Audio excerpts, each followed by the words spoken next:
ବିଜୁ ଜନତା ଦଳ ଯେମିତି ଅହଙ୍କାରରେ ଫାଟି ଯାଉଥିଲା, ବିଜେପି ଠିକ୍ ସେଇଭଳି ଭାବରେ ଏବେ ସରକାରକୁ ଆସୁ ଅହଙ୍କାରରେ ଫାଟି ଯାଉଛି। ତାଙ୍କ ରାଜ୍ୟସଭା ସଭାପତି ମନମୋହନ ସାମଲ କହିଲେ ଯେ ଆମର ନିର୍ଦ୍ଦେଶ ଥିଲା କଂଗ୍ରେସ ଭବନରେ ଆମେ ତୀବ୍ର ଗଣ୍ଡଗୋଳ କରିବା ତାଙ୍କର ମନୋଭାବ ଥିଲା। ତାଙ୍କର ରାଜ୍ୟ ସଭାପତି ନିର୍ଦ୍ଦେଶ ଦେଇଥିଲେ। ସେଇଥିପାଇଁ ସେ ଝିଅ ଆଉ ପୁଅମାନେ ଆଜି ଯେପରି ଭାବରେ ଗତା କାଲି ପଥର ମାରିଲେ, ମୁଁ ଦେଖୁଥିଲି ଆମର ସିସି କ୍ୟାମେରା ଏବଂ ବିଭିନ୍ନ ପ୍ରକାର ଫଟୋ ଦେଖୁଥିଲି। ସାମ୍ବାଦିକ ବନ୍ଧୁମାନଙ୍କୁ ଆଘାତ କରିବା ମାରିଛନ୍ତି, ସେମାନେ ପଥର ମାରିଛନ୍ତି। ତା ଅର୍ଥ ବିଜେପି ସରକାର ଆସିଲା ପରେ ଗଣତନ୍ତ୍ରକୁ ହତ୍ୟା କରୁଛି। ଆଉ ତମେ ଆଉ କ'ଣ ବଦଳିଲ? ଖାଲି ଭାଷଣ। ଆଜି ଆମେ ଖୋଲା ଖୋଲି କହୁଛୁ, ଯଦି 3 ଦିନ ଭିତରେ ସେମାନଙ୍କୁ ଯଦି ଗିରଫ କରା ନ ଯାଏ ତାହେଲେ ପ୍ରତ୍ୟେକ ଏସପି ଅଫିସରେ ଆମେ ଧାରଣା ଦେବୁ ଏବଂ ଏସପି ଅଫିସକୁ ଘେରାଉ କରିବୁ ଓଡ଼ିଶା ସାରା। ଏବଂ ତା ସହିତ 20,000 ଯୁବକ ଆସନ୍ତା ଦିନରେ ଦେଖିବେ ବିଜେପି ଦଳ ଅଫିସ ଭିତରେ ପୁରିବୁ, ଅଫିସ ଭିତରେ ପୁରିବୁ। ତାକେ କ'ଣ ଆମେ ପୁରିବୁ, ନ୍ୟାୟ ମାଗିବୁ। 20,000 ଲୋକ ତାଙ୍କର ତାଲା ଭାଙ୍ଗିବୁ। ପୋଲିସ କିଛି କରିପାରିବନି, ପୋଲିସ କିଛି କରିପାରିବନି। 20,000 ଯୁବକ ପୁରିବେ। କାଲି ପୋଲିସ ଖାଲି ଦର୍ଶକ, ପୋଲିସ ଖାଲି ଦର୍ଶକ ହେଇଥିଲେ, କୌଣସି କାର୍ଯ୍ୟାନୁଷ୍ଠାନ ନାହିଁ। ଦର୍ଶକ ହେଇଥିଲେ।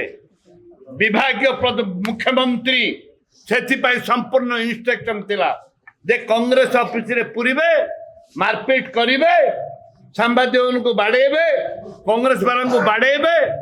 ତମେ କିଛି ନିରବ ଦସ୍ତା ହେଇକି ରହିବ। ଏ ମୁଖ୍ୟମନ୍ତ୍ରୀଙ୍କ ନିର୍ଦ୍ଦେଶ ଥିଲା, ତାଙ୍କ ରାଜ୍ୟ ସଭାପତିଙ୍କ ନିର୍ଦ୍ଦେଶ ଥିଲା। ଏଇଟା ଗଣତନ୍ତ୍ର ଚାଲିବନି। ଏ ଓଡ଼ିଶାବାସୀ, ଏ ଓଡ଼ିଆ ଯୁବକ ରକ୍ତ ବର୍ତ୍ତମାନ ତାତିଲାଣି।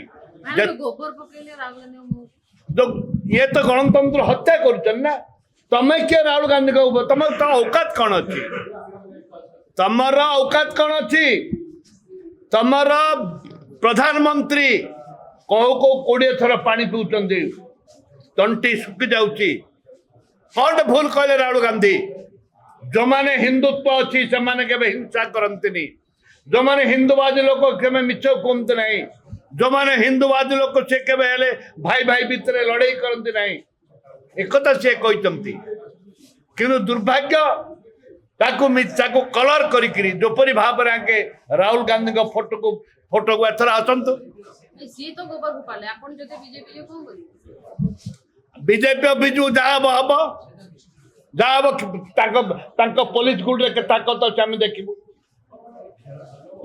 ପୋଲିସ ଗୁଳିରେ କେତେ ତାକତ ଅଛି ଆମେ ଦେଖିବୁ। 20,000 ଯୁବ ଆସନ୍ତା ଦିନ ଥିବେ। କେହି ଅଟକେଇ ପାରିବ? କୋଇ ମାଇକା ଲାନେ ଅଟକେଇ ଦେବା ପାଇଁ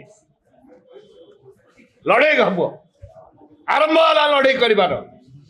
କାଲି ବୁଝିଛି, କାଲି ଜାଣିଥିବେ ଲଢ଼େଇ କେମିତି ହେଉଛି, ଲଢ଼େଇ କେମିତି ହୁଏ କାଲି ଜାଣିଥିବେ। ବୁଝିଲେ? ନାଇଁ ମୁଁ ମିସ୍ କରିବି କ'ଣ? ଆଜି ଆପଣ ସୂଚେଇ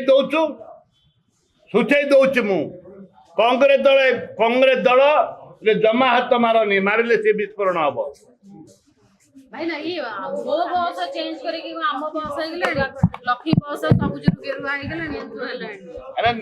ବିଜୁ ଜନତା, ମୁଁ କହିଲି ପରା, ବିଜୁ ଜନତା ଦଳ ଯାହା କରୁଥିଲା ବିଜେପି ଦଳ ତାର ଡିଟୋ କରୁଛି। ଆରେ ନୂତନତ୍ୱ କିଛି ନାହିଁ। ବସରେ ତାଙ୍କେ ନେଳି କଲର ରଖିଥିଲେ, ମୋ ବସ୍ କରିଥିଲେ, ଲକ୍ଷ୍ମୀ ବସ୍ କରିଥିଲେ। ଆଙ୍କେ ମୋ ବସ୍ ପୈତୃକ ସମ୍ପତ୍ତିରେ ମୋ ବସ୍ ଆଗେ ଗେରୁଆ କରିଦେଲେ। କାହା ପଇସା ଖର୍ଚ୍ଚ ହେଇଛି? ଖର୍ଚ୍ଚ କାହାର? ଗରିବ ଜନସାଧାରଣଙ୍କର ଖର୍ଚ୍ଚ। ତାଙ୍କ ବାପା ପୈତୃକ ସମ୍ପତ୍ତିରେ ଖର୍ଚ୍ଚ କରିନାହାନ୍ତି ଗେରୁଆ କଲର କରିବା ପାଇଁ। ବିଜେପି ତାଙ୍କ ବାପା ପୈତୃକ ସମ୍ପତ୍ତି ଖର୍ଚ୍ଚ କରିନି, ଏ ଗରିବ ଜନସାଧାରଣ ଟ୍ୟାକ୍ସ ରେ ଖର୍ଚ୍ଚ ହେଇଛି। ମୁଖ୍ୟମନ୍ତ୍ରୀଙ୍କ ନାଁରେ ବସ୍ ଗଲା, ମୋ ଲକ୍ଷ୍ମୀଟା ମୁଖ୍ୟମନ୍ତ୍ରୀଙ୍କ ବସ୍ ହେଲା। ମୁଖ୍ୟମନ୍ତ୍ରୀଙ୍କ ବସ୍ ହେଇଗଲା। ଏବେ ସେମିତି ଆଗେ ମୁଖ୍ୟମନ୍ତ୍ରୀ ରୋଡ କରିଦେବେ, ସବୁ ତାଙ୍କ ନାଁରେ କରିବେ। ତାଙ୍କ ମୁଖ୍ୟମନ୍ତ୍ରୀ ନାଁରେ ସବୁ କରିବେ। ବିଧାନସଭାରେ ଆସୁ ତାଙ୍କ ମୁଖ୍ୟମନ୍ତ୍ରୀ କ'ଣ ହେବେ ଜଣା ପଡିବ।